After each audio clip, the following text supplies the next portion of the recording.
आग से था खौफजदा, अचानक लगा दी छलांग।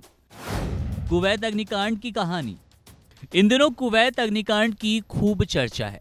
दक्षिणी कुवैत में बुधवार को एक इमारत में लगी भीषण आग में 42 भारतीय नागरिकों समेत कम से कम 49 लोगों की जान चली गई। इसके साथ ही दर्जनों लोग घायल हो गए। ये घटना अलमंगफ इमारत में हुई, जो कि मजदूरों का आवास था। स्थानीय मीडिया के मुताबिक अधिकांश जानें उस समय गईं जब निवासी सो रहे थे और धुआं इमारत के अंदर भर गया। आग की इस घटना में जान गंवाने वाले अधिकांश भारतीय केरल, तमिलनाडु और कुछ लोग उत्तरी राज्यों के रहने वाले थे। अनुमान लगाया गया कि आग में जान गंवाने वाले पीड़ितों में से एक शमीर उमरुद्दीन ने घबराहट से इमारत से ही छलांग लगा दी होगी। केरल के कोल्लम का रहने वाला शमीर कुवैत में ड्राइवर का काम करता था। उसके एक करीबी रिश्तेदार सफेदू के मुताबिक उन्हें संदेह है कि आग लगने के बाद उसने इमारत से छलांग लगा दी।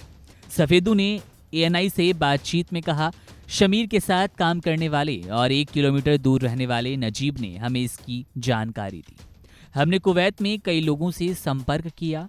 अस्पताल ले जाने के बाद उसे मृत घोषित किया गया।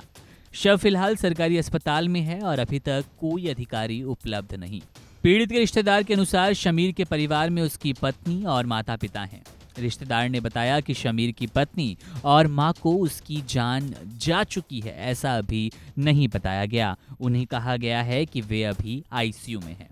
हमें बताया गया कि आने वाले दिनों में वित्त मंत्री आएंगे। सांसद कोडिकुन्नील सुरेश ने फोन किया। हम केंद्र और राज्य सरकारों से अनुरोध करते हैं कि शमीर के शव को जल्द से जल्द घर वापस लाने के लिए हस्तक्षेप करें।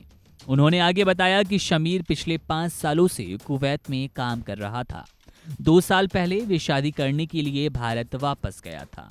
हालांकि वे 8 महीने पहले कुवैत वापस चला गया, क्योंकि कथित तौर पर वे परिवार चलाने के लिए संघर्ष कर रहा था।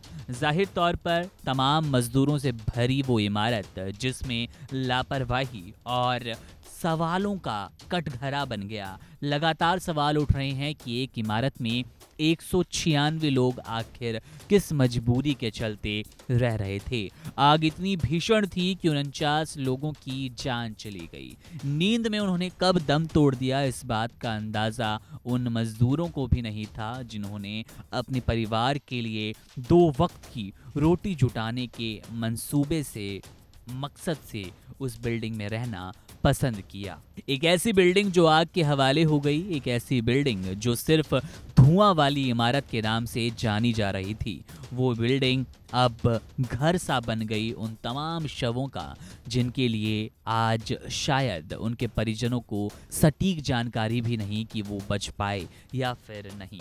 आपको फिर बता दें कि 42 भारतीय मजदूरों की इस बिल्डिंग में जान चली गई। कई मजदूर ऐसे रहे जिनको सोने के दौरान काफ़ी धुआं महसूस हुआ, लेकिन वो बेहोश हो गए या फिर बेहोशी की हालत के बाद ढंग से उठ ही नहीं पाए। कितने मजदूर झुलस गए, कितने मजदूर धुएं से अपनी जान गंवा बैठे, इस पर अभी और जानकारी आना बाकी है। मामले पर हमारी नजर है।